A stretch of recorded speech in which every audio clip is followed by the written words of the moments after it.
आज अपन fourth chapter magnetic effect of electric current के शॉर्ट नोट्स पे आ गए हैं और आज अपन इसके सारे डेफिनेशन डेरिवेशंस डिस्कस करेंगे और उनको आप साथ साथ लिखते जाइए। आइए सबसे पहले इस चैप्टर की डेफिनेशंस के बारे में बात करते हैं। पहला है लॉरेंस फोर्स। देखो ये वाला फोर्स कौन सा होता है? अगर किसी चार्ज पार्टिकल को कुछ ऐसे रीजन में भेज दे जहां इलेक्ट्रिक फील्ड भी एग्जिस्ट कर रहा है, एट द सेम टाइम वहां पे मैग्नेटिक फील्ड भी एग्जिस्ट कर रहा है, तो ये दोनों मिलके जो उस चार्ज पार्टिकल पे फोर्स लगाएंगे उसे हम क्या बोलते हैं? लॉरेंस फोर्स बोलते हैं। फिर 1 एम्पियर। 1 एम्पियर की डेफिनेशन याद करो, एक डेरिवेशन आगे आने वाला है कि अगर दो वायर के अंदर के बीच में गैप 1 मीटर का हो और उनमें अगर फोर्स ऑफ अट्रैक्शन 2 × 10⁻⁻7 न्यूटन पर मीटर लग रहा हो, तो उस केस में उनमें फ्लो होने वाली करंट 1 एम्पियर के बराबर होती है। तो ये डेफिनेशन इंपॉर्टेंट है, एग्जाम में आ सकती है। और इसी 1 एम्पियर की डेफिनेशन के बाद में हम 1 कूलाम की डेफिनेशन भी लिख सकते हैं कि अगर किसी कंडक्टर से 1 सेकंड में 1 एम्पियर करंट फ्लो हो रही है, इसका मतलब वहां पे 1 कूलाम चार्ज का फ्लो हुआ है उस क्रॉस सेक्शन एरिया से। उसके बाद करंट सेंसिटिविटी का फॉर्मूला होता है how much deflection produce. Current sensitivity क्या होती है? कितना डिफ्लेक्शन प्रोड्यूस हुआ है। जैसे आपका ये एमीटर है, सपोज ये इसकी स्केल है, ये 0 है, सपोज ये 1 है, सपोज ये 2 है, सपोज ये 3 है, सपोज ये 4 है, सपोज ये 5 एम्पियर का मीटर हो गया।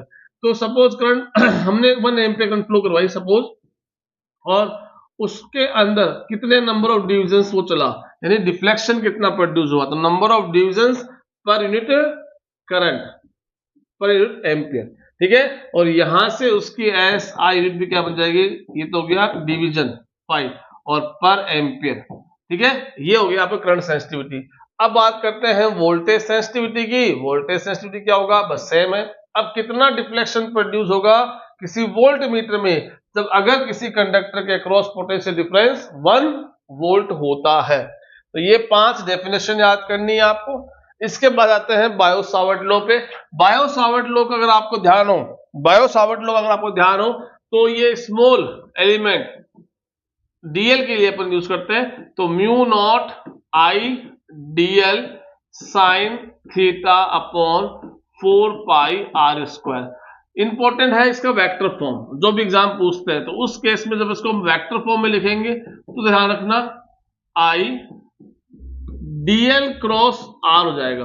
r पोजीशन वेक्टर, यानी उस पॉइंट की पोजीशन जहां से आपको मैग्नेटिक फील्ड निकालना है वायर से, डिवाइड बाय 2 पाई। अब ध्यान रखना नीचे r क्यूब बन जाएगा, स्क्वायर था ना, ऊपर नीचे मैंने r से मल्टीप्लाई किया इसलिए नीचे क्यूब हो गया है। फिर आता है एम्पियर्स लॉ। एम्पियर्स लॉ होता है close integral of b dot dl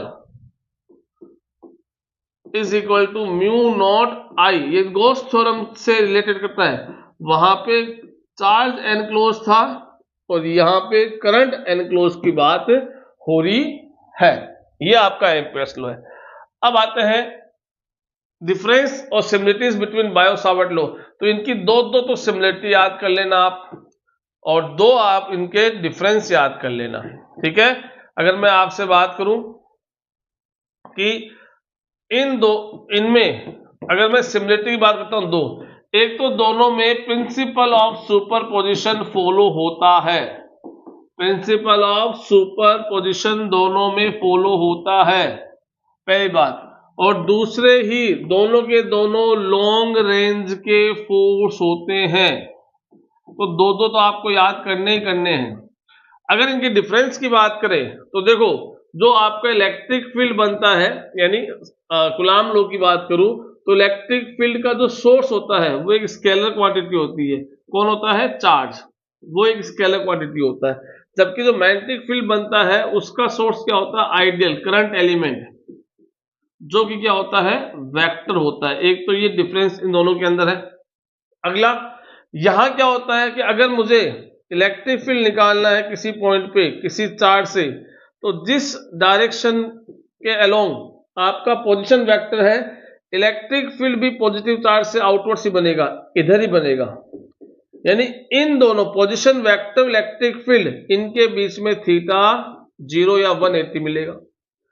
और यहां क्या होता है, अगर मैंने कोई किसी में करंट I फ्लो की है तो उसका जो मैग्नेटिक फील्ड बनेगा वो अंदर बनेगा, अंदर मतलब क्या हुआ, ये तो हो गया अगर x axis sorry y axis, तो ये हो गया माइनस जेड, ये वाई है तो ये माइनस जेड, यानी यहाँ पे मैग्नेटिक फील्ड करंट एलिमेंट के या पोजीशन वेक्टर के 90 डिग्री पे मिलता है आपका मैग्नेटिक फील्ड डायरेक्शन। तो ये दोनों में डिफरेंस हो गए और ये दो क्या हो गए इनके सिमिलरिटीज, ये आपको ध्यान रखनी है। इसके बाद डायग्राम है कुछ, इसमें ग्राफ है, ग्राफ देख लेंगे। डायग्राम क्या क्या है इसके अंदर, एक तो ये है, एक सर्कुलर कॉइल के अंदर का जब करंट फ्लो की जाती है तो उसके चारों तरफ बनने वाले मैग्नेटिक फील्ड को अपन राइट हैंड थंब रूल से बताते हैं। डायग्राम भी ध्यान कर लेना। एक डायग्राम इसमें आता है मूविंग कॉइल गैल्वेनोमीटर वाला, वो भी आप अच्छे से प्रिपेयर कर लेना, ये डायग्राम ढंग से याद कर लेना, ठीक है। लेवल डायग्राम पूरा ध्यान रखना है, एग्जाम में पूरे मार्क्स मिलेंगे।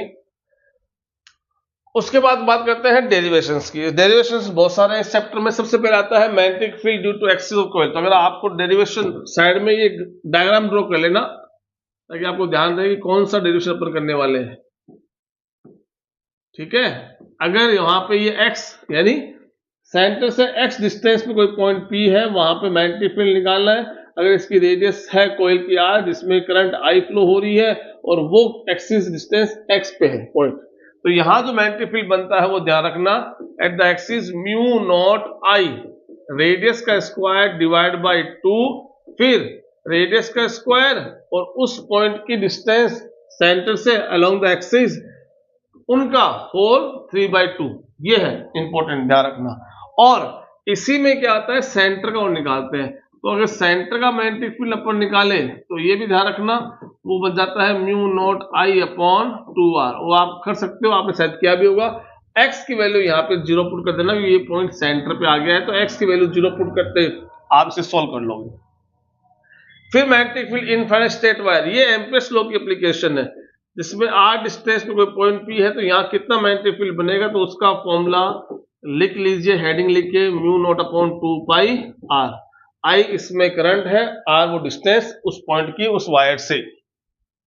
इसके बाद करते हैं सोलोनॉइड की। सोलोनॉइड में आपने देखा होगा कि मैग्नेटिक फील्ड जो बनता है वो भी याद कर लेना, B is equal to mu naught n I होता है। n है number of turns per length, number of turns per length, अब पर सेंटीमीटर है या मीटर है जो देखना आप। और force on a moving coil, इसका फॉर्मूला होता है F is equal to q v b sine theta होता है। और इसको अगर मैं वेक्टर फॉर्म में लिखूं तो ये हो जाएगा V वेलोसिटी और B मैग्नेटिक फील्ड, ये वेक्टर फॉर्म में आ जाएंगे, ठीक है। क्रॉस प्रोडक्ट हो रहा है इसलिए साइन थीटा आ रहा है। अब चलते हैं आगे। इसके बाद ये डेरिवेशन और है कि मोशन ऑफ चार्ज पार्टिकल्स, ठीक है, और रेडियस क्या निकालनी है। तो देखो रेडियस अपन निकालेंगे, फॉर्मूला बनता है mv upon q b, mv upon q b, mass of charge particle, v velocity जिसके थ्रू वो एंटर कर रहा है, q उसका चार्ज और b जिस मैग्नेटिक फील्ड वो एंटर कर रहा है। अगर टाइम पीरियड का फॉर्मूला निकालें तो टाइम पीरियड के लिए अपन 2 पाई r अपॉन v वाला फॉर्मूला करेंगे। टाइम क्या होता है, डिस्टेंस अपॉन स्पीड, और वहां से अपन अगर r की वैल्यू पुट करें, देखो ऊपर मेरे पास r की वैल्यू है और मैंने वो r की वैल्यू पुट की तो ये qb बना, और v से v आप कैंसिल हो गया तो 2 पाई m अपॉन qb बन जाएगा। फिर बात करते हैं फ्रीक्वेंसी की। फ्रीक्वेंसी क्या होती है, आपने पढ़ रखा है, फ्रीक्वेंसी टाइम पीरियड का रेसिप्रोकल होता है, उससे जो qb है वो चला जाएगा ऊपर और 2 पाई m यहां आ जाएगा। पिच की बात करते हैं, ठीक है। पिच कब आती है, जब हेलिकल मोशन होता है, चाहिए वो ध्यान रख लेना।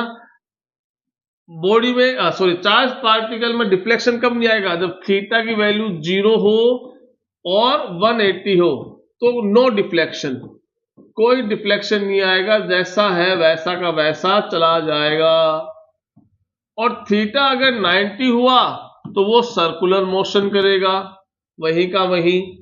और थीटा अगर कुछ भी हुआ, इन दोनों, इनके अलावा कुछ भी हुआ, तो वो ऐसा हेलिकल मोशन करेगा, इसे हेलिक्स पाथ के अलोंग हेलिकल मोशन करेगा।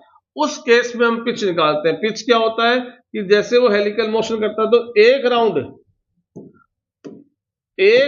पूरा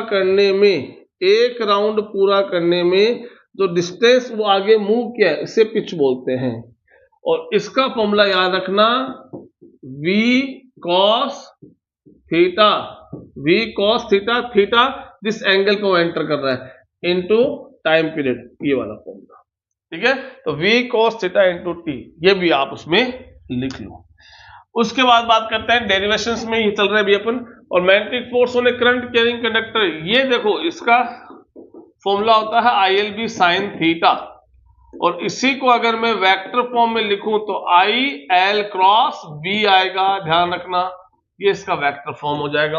अब force between two parallel wire, तो NCERT के हिसाब से अपन चले तो एक वायर में करंट IA है, एक में IB है, दोनों के बीच डिस्टेंस D है, तो हमारा फोर्स का फॉर्मूला बनता है दोनों के बीच में mu naught I A IB और L डिवाइड बाई L इनकी length divide by 2 pi D, D इनके बीच का सेपरेशन।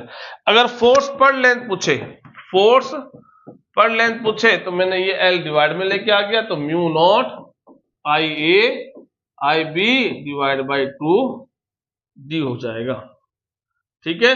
और इसमें ध्यान रखना, अगर करंट सेम डायरेक्शन में है तब तो इनके बीच में अट्रैक्शन होगा, और करंट अगर एक दूसरे के ऑपोजिट फ्लो हो रही है तो इनके बीच में रिपल्सन होगा।